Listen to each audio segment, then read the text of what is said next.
Le réveil prendra un autre tournant quand l'Africain deviendra silencieux. Ça, c'est une phrase qui résonne dans mon cœur. La force du silence. Ah, bonjour, mon frère. Bonjour, Omba. Hmm. La force du silence. La force du silence. En fait, j'ai un peu pensé le processus de réveil d'un individu commun. C'est qu'au début, l'individu ne sait pas qu'il vit dans une injustice. Il vit tout simplement. Après, il commence à réaliser qu'il vit dans une injustice. Sa réaction, c'est qu'il se révolte. Donc, c'est ça qui donne ceux qui n'aiment pas les Blancs, ceux qui sont, ceux qui sont dans l'évangélisation pour convaincre les autres.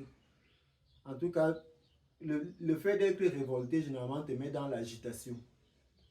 Mais ça, c'est toujours une étape où tu es manipulable. Parce que tant que tes émotions te dominent, tu es manipulable.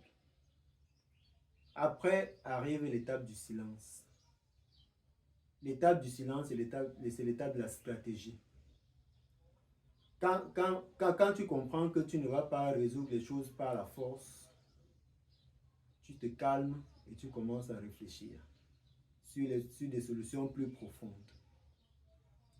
C'est pour ça que je dis que le réveil prendra une autre tournure quand l'Africain deviendra silencieux. Pour le moment, je sens les Africains très bavards et très agités. Donc, il y a la catégorie des endormis qui veulent juste kiffer la vie, danser, boire. Il y a la catégorie des passionnés, des militants qui sont déjà conscients des injustices, mais qui pensent que par leur propre force, ils peuvent changer les choses. Beaucoup s'arrêtent souvent à cette étape et beaucoup abandonnent. C'est pour ça qu'on entend souvent beaucoup dire les Africains, vraiment, c'est pas la peine, quoi. On ne peut même pas les aider.